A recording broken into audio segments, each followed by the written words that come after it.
Ustadz, ada teman saya, Ustadz.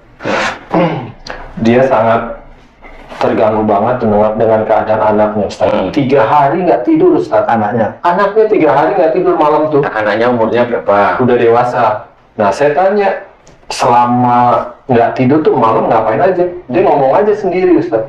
Anaknya nggak tidur? Anaknya udah dewasa? Udah dewasa. Umurnya berapa? Ya, sekitar 20-an. Oke, ngomongnya apa? Nggak jelas dia ngomong apa aja gitu loh. Saya tanya, tentang apa? Nggak jelas dia ngomongin apa gitu. Seperti orang tuanya ini bilang, seperti kayak kesurupan ya, nggak ada yang dia ajak ngomong, kok ngomong aja gitu. Itu kenapa tuh? Ya itu kesurupan itu. Oh itu iya, kesurupan ilmunya biasanya. Kalau nggak ngomong, nggak ini itu kesurupan ilmu. Jadi si anaknya ini ada ilmu dari orang tua sebelumnya yang masuk ke anaknya, cocok dan betah. Nah ini bisa aja kesurupan. Nah kalau kesurupan mah nggak tidur. Nah nanti kalau itu makhluk itu mulai diambil atau dihilangkan atau diem aja dia, nah itu baru dia melepus. 3 hari 3 malam itu tidur beneran dia. Gantian karena fisiknya lemah.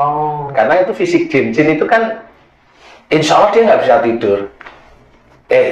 Jin itu bukan tidak bisa tidur, jin itu tidak tidur. Jadi kalau maunya haji itu tanya sama jin, kamu pernah mimpi nggak? Dia tanya, mimpi itu apa? Karena nggak bisa tidur. Benar.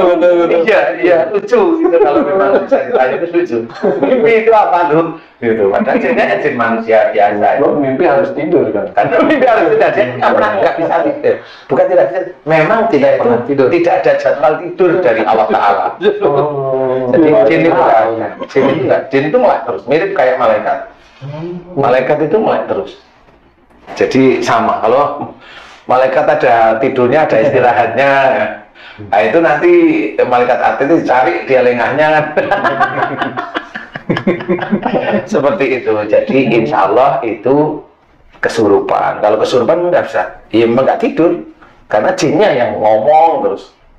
Saya pernah dipanggil oleh teman saya itu dulu, itu ya sama, nggak bisa tidur seminggu, ngomong aja terus. Iya. Kesurupan. Nah itu setelah saya datang itu malah, saya nggak kenal yang kesurupan, dia ngomong, Mas Joko nggak boleh ikut-ikut. Loh kok tahu nama saya? Saya juga bingung gitu.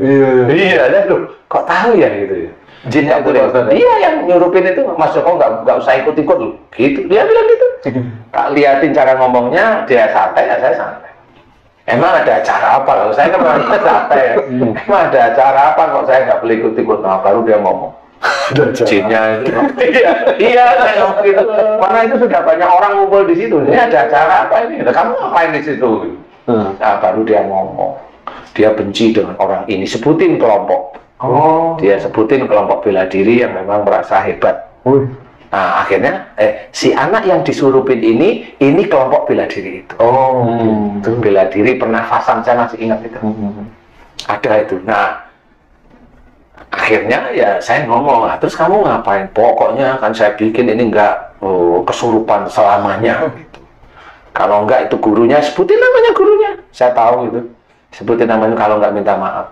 Nah itu kelompok bela diri itu marah, maki-maki, yang saya diem aja. Maki-maki, jinnya itu dimaki-maki. Ya jinnya ngomong santai aja. Nah itulah kelompok itu, Mas Joko, kelompok itu lihat itu muridnya aja omongannya kayak gitu jinnya. Apalagi gurunya ngomong gitu, jadi saya senyum-senyum aja. Terus akhirnya saya bilang, saya ketemu sama bapaknya, gimana Pak?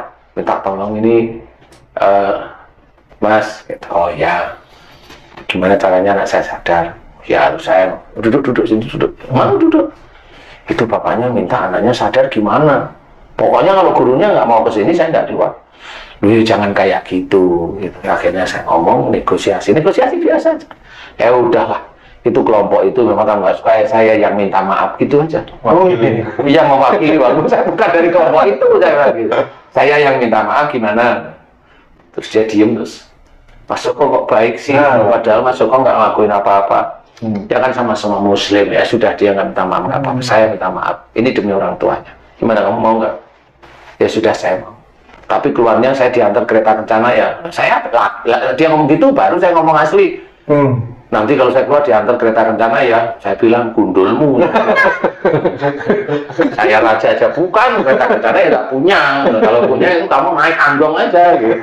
Dia sendiri malah ketawa. Ya akhirnya ya sudah, masuk saya akan keluar ya. Bilang sama gurunya itu, bilang aja kamu sama itu muridnya, lah gitu. Ya gantian dia ngomong. Setelah ngomongnya sama-sama nggak enak sih, cuma saya nggak mau ngomong di sini. Perguruannya apa ya saya tahu sampai sekarang masih ingat aja. Nah akhirnya dia omongin ini terus dia keluar. Gimana sadar? Udah seminggu nggak makan, habis baru makan tuh. Mau makan banyak, lapar dia. Seminggu nggak makan, Ditumpangi ya. Alhamdulillah. Dan yang kesurupan itu orang Padang, saya masih ingat. Orang Padang, nah seperti itu. Ya itu kesurupan. Seminggu dia nggak ngoceh aja. Jadi rumahnya itu ya lampunya nyala tiap malam. Saya nggak tahu. Nggak bisa tidur. Nggak bisa tidur kayak temannya Cici itu anaknya gitu. Nah itu kesurupan. Kalau diintip ngomongnya apa nggak karuan. Itu kesurupan jin yang di dalam tubuhnya si anaknya ngomong-ngomong sama jin yang datang barangkali. Nah itu nggak bisa dikatakan insomnia. Insomnia itu menjadi penyakit atau nggak bisa tidur kalau terkena pada manusia. Itu ya manusia tapi intinya bukan jin dalam arti seperti itu tadi, seperti ilmu yang masuk kemudian jadi ini, jadi itu, jadi harimau, itu kan kesurupan, bukan itu.